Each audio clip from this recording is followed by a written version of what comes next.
Hello folks, this is Sula speaking. You're listening to another video for Teamfight Tactics. This is a video taken from the tail end of the set 7 revival. This is the last video I'm planning on doing on this set, and instead of talking specifically about this set, I actually want to use this video as a way of wrapping up kind of this entire set 15, set 7, since set 15's been going on for a little while.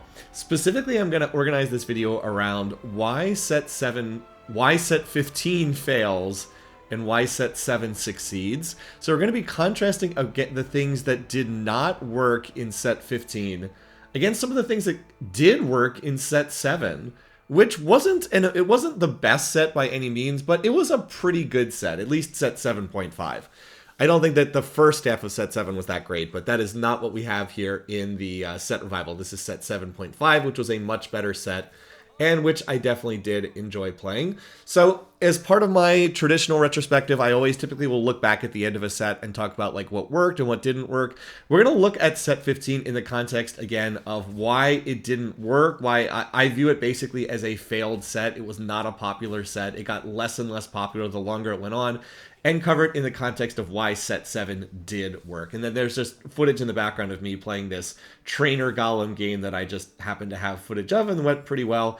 From my 3 emblems I had here, I immediately thought I'm going to try to play into Shi-O-Yu because I thought that that would work for this game. Nar Shi-O-Yu. Okay, as far as set 15 goes, why did this set not work? Well, the biggest reason this set did not work was the set mechanic.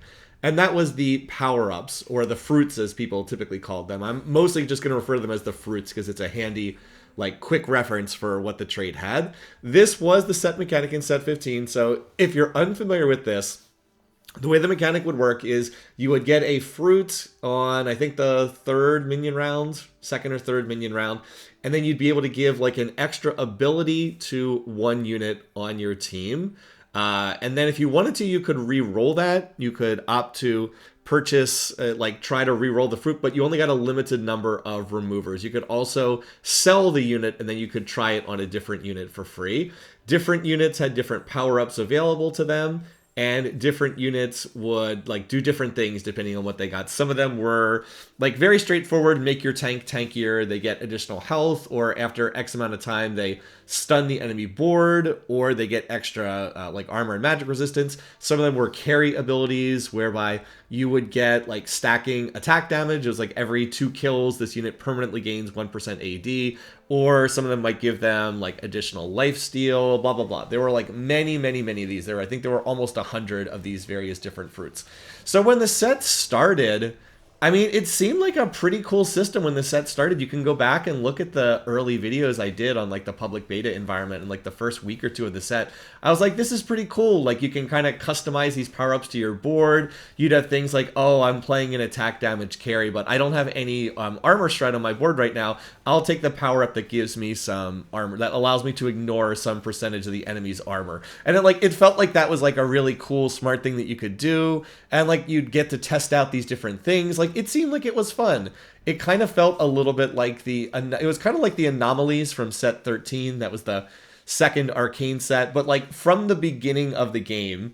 And it was something you could move around to different units or try out different combinations. It felt initially like a better version of the anomalies from set 13, which only happened one time and you could only put on one unit. And there was also a fixed pool of anomalies. There was only there was 60 of them, and you could put them on any unit and they never changed.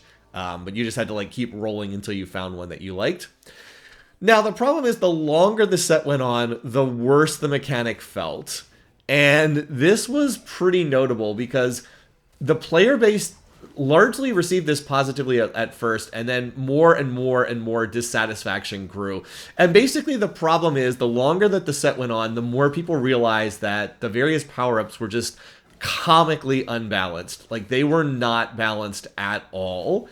And the more people played the set, the more obvious this was, and the more that people gravitated to the overpowered setups, to the point where you really couldn't play the game unless you had one of the overpowered fruits, which, by the way, was not guaranteed to be there. It was always you just had to hope that you would be able to roll it. And that felt really bad. So let me give you some more examples of what I mean. So early on in the set, The most problematic unit was Gangplank. Gangplank was this unit that had an ability where if he would fire his little pistol at the lowest health unit within his range, which was 2 range. And if he killed the unit, he had a chance to print a gold coin. Again, didn't sound that bad. But there was a power-up called Stretchy Arms. And what that meant was anytime that the unit got a kill or an assist, their range would increase by +1 for the rest of the fight.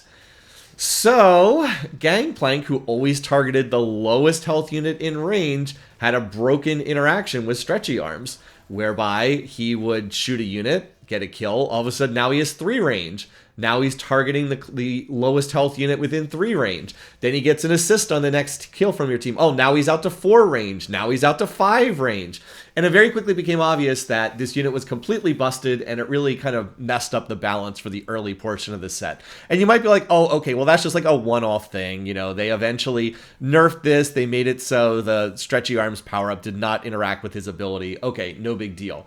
Well, that was just the first broken interaction that people came up with. It very quickly became clear that there were many, many, many units that just got enormously more powerful if you had the right power up. And conversely, you couldn't even play the team comp if you didn't have that one. I remember that there was a game where there was this dual power up that you could put on Xayah and Rakan. The name of it is escaping me, but like they would both get huge amount of stats if you put this double power up on Xayah and Rakan. And like you would reroll Xayah and Rakan. Oh, it was Fan Service. Fan Service was the name.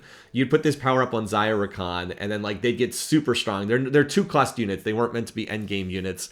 But if you got Fan Service on both of them, they'd just get like stupid strong in this one patch. Well, okay, I had a game where I was like, oh great, I literally had a Xayah and a Rakan from like the second minion round. I was like, great, I'm going to try to play Fan Service Xayah Rakan. This is perfect. I got an awesome setup for it. Let's try to play this. Well, guess what happened? I tried to put the power up on Rakan. I didn't get Fan Service. I tried again. I didn't get Fan Service. I tried 4 more times over the course of the game. I never got Fan Service. So I just immediately went 7th. And if I had gotten the power up, I'd probably get a 1st or a 2nd in the lobby because it was really strong and like I had a really good spot to play it, but I just never could hit. And it was just complete RNG. Which power-ups you got was just complete dumb luck. You could do everything right and just not hit the power-up. And then you couldn't play the comp that you wanted to play due to just stupid dumb luck. Another good example, towards the end of the set, they created this power-up called Veteran, which turned Janna into a Mentor. Well, the Mentor-Janna team composition was totally busted, but if you didn't hit the Mentor power-up, then Janna couldn't be a Mentor, and then the team comp couldn't be played. It literally just didn't work at that point.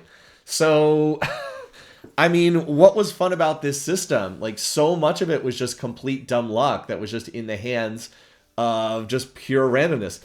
It also required the player to memorize an absolutely insane number of combinations. You had to memorize what power-ups were good on what champion and what you needed to roll for, because if you didn't hit one of the overpowered power-ups, you would just like insta-lose to the people who are using them.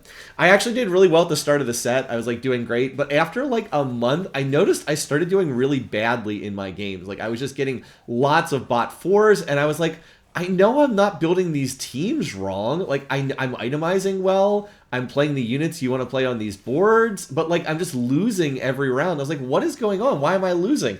Well, the problem is I had not sat down and memorized what all the broken power-ups were. I was just using like generically good power-ups, but no. You can't just use generically good power-ups. You have to use the overpowered ones. And there was usually like 1 or maybe 2 for each champion. And because I didn't do that, I was struggling. So I went back, I looked up the lists of here's what's overpowered on every champ. And then suddenly I started winning again. I was like, this is so stupid. And it just killed all my interest in the set. And that pretty much happened to everybody playing the set. Like, this was just an incredibly unfun mechanic to play. It was not entertaining. It required all sorts of rote memorization. There was this one point in time where everybody was playing mech boards, and in order to get the, I think it was the mech pilot power-up was like really overtuned. You had to do like this absolutely insane process of like buying this unit and then rolling for the right power up on this unit, and then selling that unit, and then getting another power up on another unit. There was like 6 different steps, and all the streamers knew this, but nobody actually playing the game like could understand this unless you got out this list and memorized the half dozen steps you needed to do to get the exact power up you needed on the exact unit. And if you didn't do that, you just got insta-wiped in the lobby by those who were doing it. Like, none of this had anything to do with playing Teamfight Tactics. It was stupid, it was not fun, it was unintuitive, and it made the team compositions, like, insanely unflexible. By the way, in this game, I'm getting trolled by my items pretty hard. I'm playing a melee AD comp, and I'm getting all spellcasting items, so I'm just like, yeah, doing my best here. Kind of wish I had Pandora's items for this game. So, let's make the comparison to set 7. Why is set 7 succeed? While set 15 was struggling? Well, it didn't have the darn fruits. I have to tell you, when the set revival came back, and I didn't have to play with the stupid fruits, it was just such a sigh of relief. It was like, oh my god, no more of these idiotic fruits. Thank you, thank you, thank you. So this is a great example of just the set revival being better because it did not have this terrible, toxic mechanic that was not fun to play at all. Even the Riot designers basically said in their retrospective, they're pretty much like, yeah, we messed up with this one. This mechanic did not work the way we expected. As far as set mechanics go, I don't know if I would say it's the worst ever. I would say it's in the bot 3 for worst set mechanics ever. I rank the worst set mechanics of all time as shadow items from set 5, the legends from set 9, and then the power-ups, the fruits. I think these were the 3 worst. I don't know if I would say it's worse. I actually think the legends were the single worst mechanic of all time because the legends just literally killed the entire flexibility of the set. The Legends from set 9, this was where you would pick you would pick a character that like came along with you, and it would give you predetermined augments. It literally just killed the entire set in set 9 because you had to pick the overpowered legend, and then you had to pick the overpowered augment in every single game. I think that was actually the worst ever. Shadow items were also a terrible mechanic, but I actually kind of like the shadow items. Even though they were a bad mechanic, I kind of like them, but I definitely did not like the legend mechanic, and the fruits were pretty much as bad. So if it's not the worst ever, it's certainly on the short list of worst ever. By the way, this fight is sad. I lose this fight because I stupidly moved Nar off the Jade statue at the last second and didn't get to move him back in time. I might have lost this fight anyway, but this was a dumb way to lose a win streak. All right, so that was our first thing, the fruits. Terrible set mechanic. Really killed the set and made it not especially popular. Next thing I want to say, why does set 7 succeed where set 15, or why does set 7 succeed where set 15 fails? It's just a more flexible set. Like, the set is just way more flexible, and that makes it a lot more fun to play. It's a huge problem in set 15 that it is a stupidly inflexible set. And there's very, very little variation in terms of how the set plays. The whole set design is just like bizarrely designed to have team compositions that can't be flexed between and units that can't be flexed between at all. You have to keep constantly playing the same units with the same boards over and over and over again. There's just like no room for variation in the set at all. Let me give you some examples. The classic example of this would be Battle Academia. An interesting trait, it had this thing called potential, whereby all of the Battle Academia units have something, like all their abilities scale off of something called potential, and then they like get additional effects if there's more potential in play. Well, how do you get the more potential? You have to play additional Battle Academia units. So it immediately meant that none of these units could ever be played outside of vertical Battle Academia comps because they don't get potential if they're not played with other Battle Academia units, and that makes them completely useless because all their abilities scale off of potential. So it's like, even though Leona, who is a 4-cost tank, was like, should be one of the big tanks of the set, she actually couldn't tank at all because without Battle Academia trait, she was useless. So, like, one of the premier 4-cost tanks just could not be played on any board that wasn't Battle Academia. So she was only played on literally vertical Battle Academia boards, and she couldn't be flexed into any other teams whatsoever. Similarly, you had a Prodigy trait, which was the mana generating trait in this set, was always played exactly the same way. You always had to go vertical with 5 Prodigy, and that's because when you had 5 Prodigy in, the units would heal the front line. There was like this extra ability when 5 Prodigies in, it heals the front line. And like the board was unplayable without that. So every 5 Prodigy board was always the same. You would always play every single one of those units. I'm also thinking of the examples of when you would play Yumi on one of those boards. you would have to play 7 Battle Academia every single time because otherwise Yumi wouldn't have enough potential. So even though you would think that you would drop like a 1-cost Battle Academia unit in the late game, like maybe you would be looking to drop like Ezreal from the board to play like a better 5-cost unit. It's like, no, actually you have to keep Ezreal on the board because otherwise you can't get 7 Battle Academia in play. All right, enough about Battle Academia. It wasn't just that. It was other traits, too. How about the Star Guardian trait in this set? Bizarrely designed trait. It was another one of those traits where every single unit that you play gives additional stats. We've seen these before. For example, here in the Set 7 Revival, there's Guild trait. Gives the team stats based on the more of them you play, the more stats that you get. But Star Guardian in Set 15, only Star Guardian units got the bonuses. And that made it basically impossible to play Star Guardian as anything that was not a strict vertical. Because they only give the bonus to other Star Guardians. We've seen this trait before where it's like, okay, well, sometimes the units that have the trait get like double the bonus, other units only get half the bonus, but we've never seen this before where the only units that get the bonus are units that have the trait themselves. So again, you have to play Star Guardians as a vertical. And if you don't play as a vertical, like, it doesn't work. So once again, another team composition that can only be played in exactly one way and is just like ridiculously inflexible. The whole set was like that from start to finish. All of these team compositions were so rigid, you would pick out your team on 2-1 and then like, it's like, all right, here's my checklist. I have these exact 8 units I'm playing and that's it. There's no room for variation whatsoever. It just made the set so boring and uninteresting. No decision making. It's literally just, well, do the units I need to play show up in the shop? If they don't, I guess I'm just bot 4ing because the board can only be played one way. And if those units don't show up, I guess I just lose. What a frustrating way to play.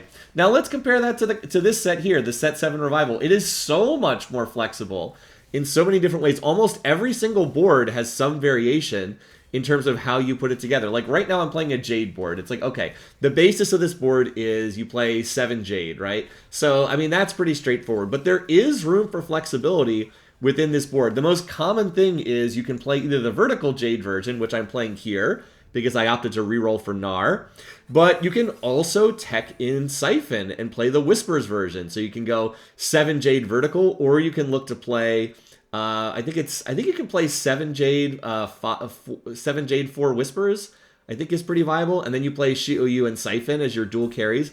There is also a version of this board as well where you look to play, oh, what's the other unit that you look to play with this board? You can also play into vertical shapeshifters as well. You drop down to like 5 Jade, but then you go into 4 shapeshifter and you play Shyvana. And like that's also a viable board as well, and it can be quite strong. It's just, it tends to be a hard board to hit because you need to have Shyvana to play the board, and she's a 5-cost. By the way, all the borders of the Jade statues are disappearing right now. I have no idea what's up with this bug, but for some reason they're not showing up here. I'm just trying to hit the 3-star Gnar, and good news, I actually hit it pretty easily because no one else was rolling for Gnar. Gnar is actually really overtuned in this particular build, the Set 7 Revival. So that's just a good example from Jade, but like there's many others. Again, the guild trait gives the bonus to the whole team. So you can play 1 guild unit, you can play vertical guild, you can slot in like 1 or 2 of these units or put in like 5 or 6 of them. Like it works. You can put Zippy on your board for like stage 3 and just have him be an item holder because he'll give you guild trait. Like that works pretty well. How about Lagoon? Another big vertical trait in this set. Well, Lagoon has 2 major variations as well. There's the 9 Lagoon version, which you typically don't want to play unless you have an emblem, but you can play it. It's not awful. And then there's the 6 Lagoon version as well. Within Lagoon, there's also other units you can emphasize as carries. You can play an Assassin to pair with Neela to give her Assassin trait. You can also play deeper into Soam's Mage trait. Like, both of those are very viable and very playable as well. How about the Mirage trait in this game? Mirage has 7 different variations depending on what game you get. That mixes things up. There's a lot of variation in terms of how you play this. I think the strongest version is considered to be the Duelist Dexterity one. Yone actually gets kind of overtuned if he has that. That's actually the case in this game. I think there's 2 different people that are playing some version of Mirage with the Duelist Dexterity. But that's a good example of, once again, things change from game to game. How about Namzi? Namzi can roll a different trait depending on what game you have. Set 15 doesn't have anything like that. Now, the Cannoneer Namzi is garbage, But even Cannoneer Namzi not being viable creates variation from game to game. In some games, you're going to have this Namzi, which is useless. In other games, you're going to have Mage Namzi, which is actually pretty strong, and then allows you to play different boards. The Evoker version is actually pretty good in this set revival as well. So just another good example. This set is flexible. You can play different traits. There's a lot of different ways that you can play this setup. I'll even mention one more. Dragonmancer Lee Sin. Very popular. He actually did get nerfed in the... there was a patch for set 15 that made a couple tweaks to set 7 as well, and Dragonmancer Lee Sin got nerfed. But I've seen people play that board a lot of different ways. I've seen people play it 6 Tempest, 2 Dragonmancer. I've seen people play it 6 Dragonmancer, 2 Tempest. And I've actually seen both of them do quite well. So just depending on what your hit, you can tech in different units. Oh, and Astral. How about Astral trait? You can play Astral with Vertical Astral, with going 8 Astral, or you can play heavier into Mages. You can play 3 Astral and like 7 Mages, or the 8 Astral and more in the way, fewer in the way of Mages. And that, in which case, you need to find Aurelian Soul. But like all of the, like it's like all of the major team compositions have at least one major variation to them.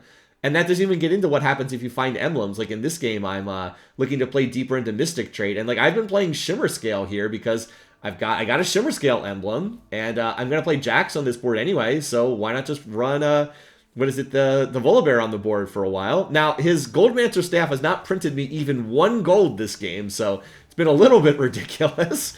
But still, it's a good example of like there's a lot of room for variation in this set. It is a very flexible set. And the ability to play different dragons makes it that way. So I just felt when I went back to this set like there was so much more room to like just go in different directions, even while playing meta comps. I felt like there was a lot more room to go in different directions. As by the way, the 3-star Gnar, who again is very overtuned in this set, just kills everything. And I've even given him Ascension. So when is he did 21,000 damage in that fight. Good job, Gnar. But anyway, enough about that point. As I said, just a much more flexible set, and that makes it more fun.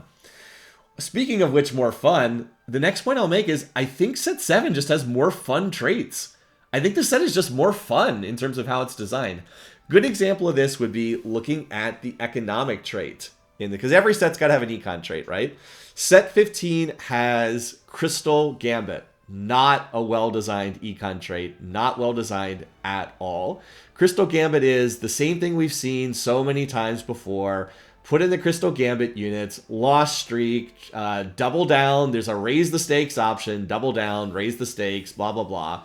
And then try to get a big cash out. It's also heavily dependent on getting an emblem to show up. Crystal Gambit with an emblem is strong and viable. Crystal Gambit, no emblem, you're drawing dead in the water. Like, what is interesting about this trait? We have seen this many times before. Lose a bunch of rounds, cash out, blah, blah, blah. Like, this is boring. It's not interesting.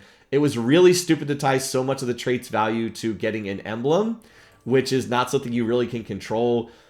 It's pretty much either you lose streak all the rounds or you get lucky and find an emblem. And it was just a badly designed economic trait. How about the comparison to set 7? Well, set 7 has multiple econ traits. We have Astral trait, which gives you, the potential to get better loot depending on how many Astral units are on the board or how many star levels of Astral units are on the board. That's pretty cool. That's easy to understand, even if the tables of the Astral loot drops are not displayed anywhere in-game, but it's relatively straightforward. Play more Astral units, get better loot drops. Gives you kind of a ticking amount of loot over the course of the game. That also pairs well with Lagoon. Lagoon trait is every time a Lagoon unit casts, you get something out of the Lagoon Seashell, and that stacks up over the course of the game. It's really fun to watch the Lagoon stacks go up over the course of the game. It just is. It's fun to watch that. By the way, I cannot believe this visual bug with the stupid Jade statues is causing me all these problems. But people, even though Lagoon is not especially strong here in the set revival, people just like playing Lagoon because it's fun to watch the little loot counter increase over the course of the game and give you stacking rewards over the course of the gameplay. It's just a fun trait to have. The trait is just, I think it's a lot more fun than Crystal Gambit. What was fun about that trait? Then there's even a third one in the form of Shimmer Scale, and if anything, Shimmer Scale is the best designed of any of the economic traits in set 7. You get special Shimmer Scale items that all have different effects.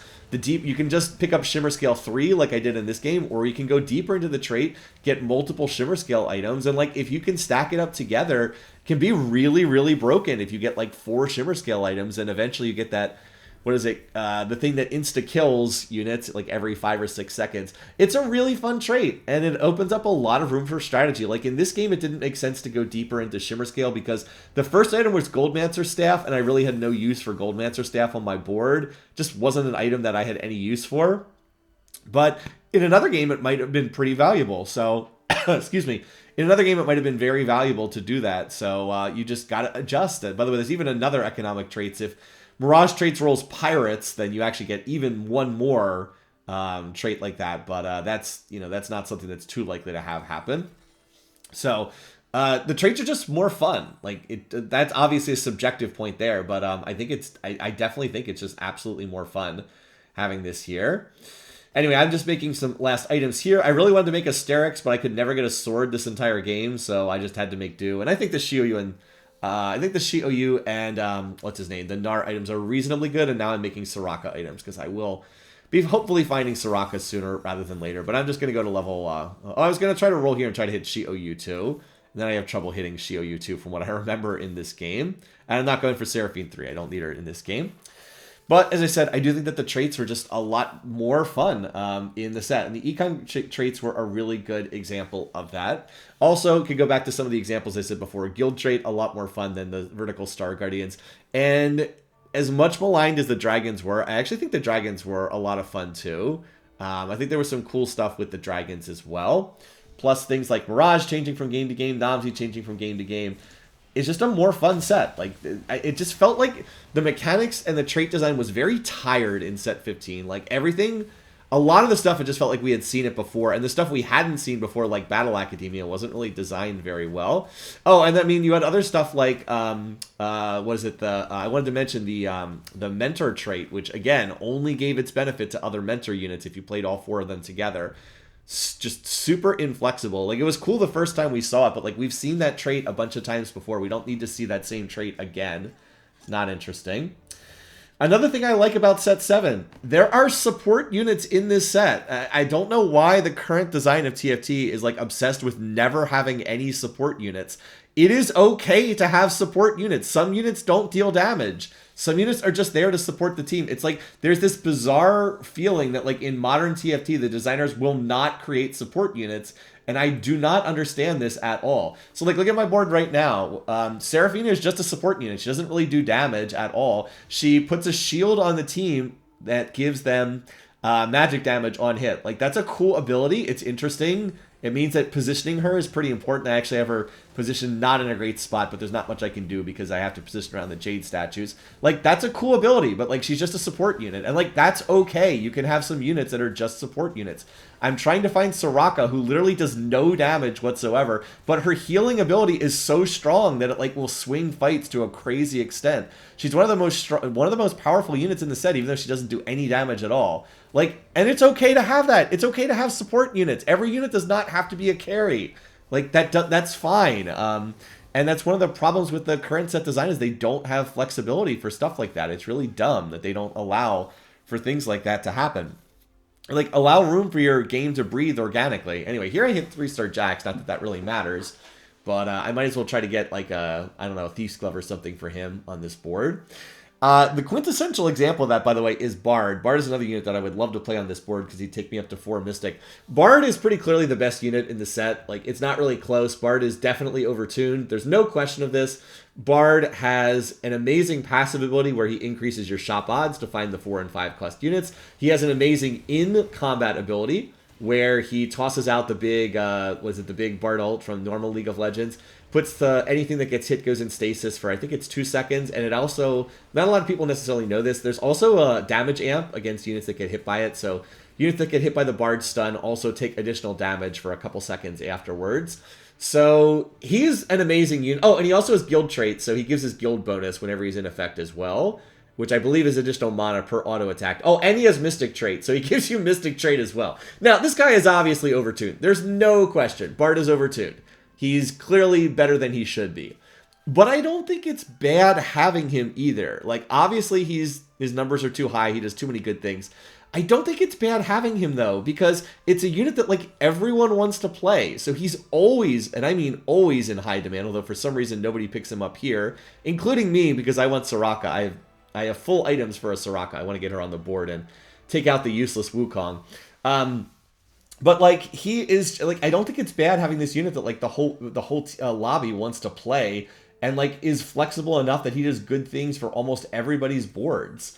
Like it's not bad to have some units that are like really contested. Now obviously it's bad if they will just like carry the lobby instantly. By the way, now Bard shows up and now that's like okay, now we go level 9 and play Bard. Excuse me, I guess I rolled one more time. So I don't think it's like, even though it like seems to be bad from a design perspective, and maybe I'm like being too kind here to set 7, but I really think that having like 1 or 2 units like this that are, you know, super flexible, they can be played on almost every board, they're just in there as a support unit. Obviously it wouldn't work if Bard was like a carry unit and you could just insta-carry fights. Like that would be a problem if everybody wanted to play this unit that also could carry every fight. Like, okay, that wouldn't work. But as a support unit, I mean, it's not like Bard will, he's not like he's going to kill anything for your board. He's just going to make it easier for the rest of your team to kill things and make it better for you economically in the shop. Like, that's okay. It's fine to have that happen. It is okay to have support units because the gameplay is better when not everything is a carry. I actually kind of wish we still had the support items. I think the gameplay was better when we had support items. By the way, Soraka healed for 9,700 in that fight, which is one of the reasons why I wanted to highlight that. Yeah, I wanted to get Soraka on my board. So I think that having the design space that you can have units that they're just in there to support the rest of the team, I think that that makes for better gameplay. And I think it was really obvious here in set 7 that like we have space for units that can just help the rest of the team. They don't have to carry on their own. I think that the gameplay is notably better when that's the case. I don't love everything about set 7. I don't love the assassin mechanic. I think it's kind of dumb that like you can just insta-lose fights because assassins jump in your backline and all your carries die, and there's nothing you can do to keep them alive. I don't think that's a good mechanic. Like, I'm not trying to pretend that everything is great in this set, and like the balance was definitely pretty subpar when this set was on the live client. But I do think that it was just like way more fun for like all these different reasons. And that ties into one other thing I want to mention. This is kind of like my closing point because we're getting into the later stages of the game here. I do think that the perception of some of these older sets have changed a little bit. When set 7 was out, I only considered it to be like above average. I think I had it as like a B or a B plus set. And that was because at the time, you know, we'd only had the first 6 sets at the time. Like we were comparing it in particular to set 6, which was one of the best sets ever. And it also came pretty quickly on the heels of set 4, which was also one of the best sets ever. So like in comparison to having got set 4, set 5, set 6, now granted set 5 wasn't especially good, but like in the context of having just done set 4, set 5, set 6, set 7 was just like, okay, it's a solid set, a little above average. So that was like my verdict at the time. Now, it feels very different playing this set in the context of having now being on set 15, because a lot of the recent sets just have not been very good. Now, set 10 was great. As I've made the case, I think set 10 was probably the best set ever. I think it's pretty close, but I think that my verdict would be I think it's the best set that has been done in TFT. But since then, set 11, I know Headwinder likes set 11. I think set 11 was pretty mediocre personally. I didn't really like set 11 very much. Set 12 I liked a little bit more, but I wouldn't say the charms were like a great mechanic. That was like, again, if we're grading this on like A to F, it's like a B, B minus. Like they were okay. Set 13 was good. I do think set 13 was a good set. Yeah, it kind of wore out its welcome over time too, but I do think that was a good set. I will not say bad things about that one. But then set 14, I disliked set 14 so much I didn't even play it, so I can't even comment on it. And then set 15 was not it. So like if you're looking at this, I'd have to say like set 11, 12, 13, 14, 15, there was really only one set I would say is a real winner in that. And like that's a long time. Like, that's a long time to not have better sets. To have gone set 14, was it 11, 12, 13, 14, 15. To only have, like, one banger set in there is, yeah, that's really not great. Like, that's not good to have gone that long. So, what is that? That's 5 sets. I mean, that's, like, almost 2 years. We've only had one set. And, like, we've kind of been relying on the set revivals because the set revivals have been a little bit better over time than these. Yeah, I don't think it's been going great. I really hope that the set 16 is better. I mean, the designers said that they think this one's going to be better, but they say that for every set. I guess we'll wait and see. It's going to have 100 units in it, so I don't know. I hope it's not too complicated. they seem to think that people will pick it up quickly. I guess we'll just wait and see. But TFT's not been doing well. I watched we don't get official stats about how many people are playing because Riot would never give out that information. But I look at stuff on Twitch. I look at the Twitch stats. They have not been good. Like, they have not been good. TFT actually just had its lowest week ever in terms of viewership as I'm recording this. Now, granted, that's at the tail end of a set.